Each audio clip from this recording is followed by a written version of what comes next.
D'accord? Nous avons donc un danger. Nous avons également besoin de récompenses, de choses à collecter. Et je pense que ce serait bien si nous avions des effets sonores, cela le rendrait un peu plus interactif. Les sons font une grande différence. Alors on va y aller, éditer notre jeu. Commençons par ajouter quelques éléments à collectionner. Je n'en ai pas encore dans ma bibliothèque. Non, rien de convenable. Je vais donc créer et je pense que nous donnerons à ce joueur des étoiles à collectionner. Donc, assurez-vous que je nomme le type étoile, trouvons quelque chose qui a l'air bien dans le menu de navigation. Peut-être allons-nous essayer d'encourager les gens à aller chercher des choses, leur montrer un chemin, ou peut-être voulons-nous les encourager à faire des choses dangereuses qui peuvent ou non être une bonne idée. D'accord. Nous mettrons des étoiles à différents endroits. C'est suffisant pour l'instant, je pense, pour le tester. Ok. D'accord. Nous avons donc des étoiles. Ah, Nous avons fait une erreur, ou j'ai fait une erreur sur l'étoile. Fini d'éditer, parce que maintenant, pour ce moment, le joueur va rebondir sur ces étoiles. Nous devons donc le modifier et aller à la physique et dire, ce n'est pas solide. Alors maintenant, le joueur peut les parcourir, mais nous devons activer les collisions. Nous devons donc savoir quand le joueur les a touchés. Donc collision quand ils les ont heurtés, ils sont entrés en collision. Nous allons donc activer cela. ok. D'accord, d'accord. Maintenant, les étoiles devraient disparaître, n'est-ce pas? Ils ne restent pas là. Alors maintenant, cliquons également sur l'édition en étoiles et modifions son comportement. Alors réfléchissons à cela. Nous devons déclencher quand l'étoile doit disparaître, quand le joueur la touche, la frappe, entre en collision avec elle. Nous allons donc commencer par une collision. Ok. Et ce que nous recherchons, c'est quand le joueur entre en collision avec l'étoile. Ok. D'accord. Et qu'est-ce qu'on veut qu'il fasse? Nous voulons qu'il disparaisse. Donc, dans la section des composants, nous avons ce destroyer. Alors maintenant, ce que nous voulons faire, c'est que nous voulons rejoindre la collision du joueur avec le début de la destruction. Vérifions si cela fonctionne. Ouais, le début disparaît. Bien. D'accord. Ok. Mais nous voulons aussi marquer des points, n'est-ce pas? So, Alors fermons ça, ça va. Collectons donc quelques points pour le joueur. Modifier, comportement. Ce n'est donc pas la course et le saut, c'est que l'île déplaçons-les un peu vers le haut. Donc, ce que nous voulons, c'est quand le joueur entre en collision, donc nous avons une collision, avec quoi entre-t-il en collision? with Avec les étoiles. Bien, n'importe laquelle des étoiles.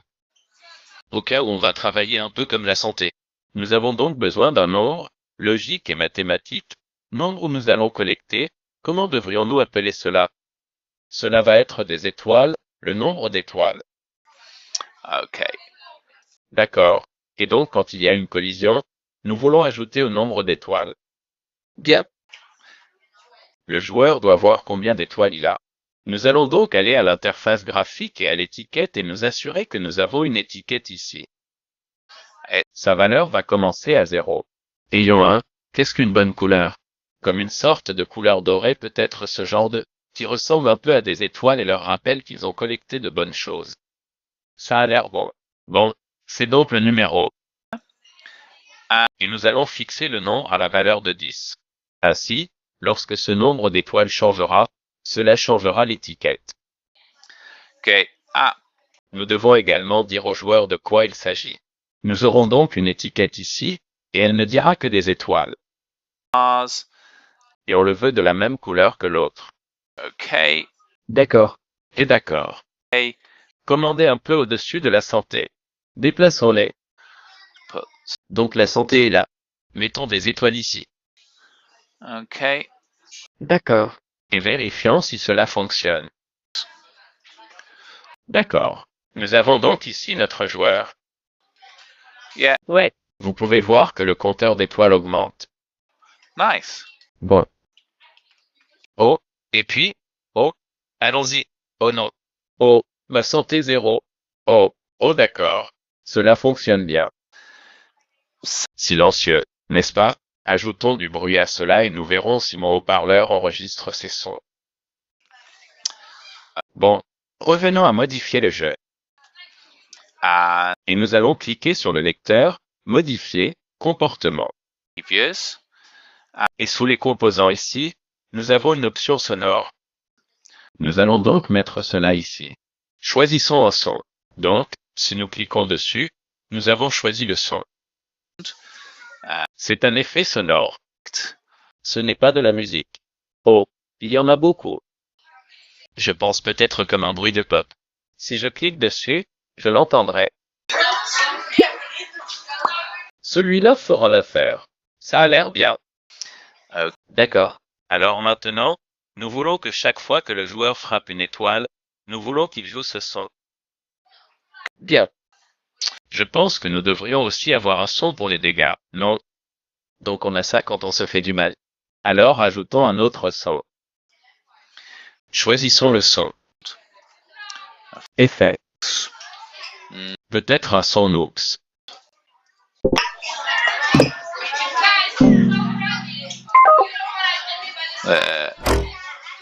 J'aime bien celui-là. Allons-y avec celui-là. D'accord. Maintenant, nous voulons jouer cela quand, rappelez-vous, c'est la collision avec la pointe. Ainsi, lorsque le joueur spot atteint un pit, nous jouons cet effet sonore.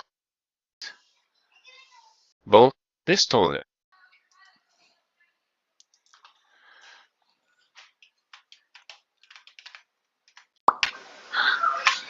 Bof. Ah, Oui. okay. D'accord? Bien. Alors maintenant, nous progressons. We're starting to have a game where we get rewards and we have damage, and if we get to 0, the game restarts.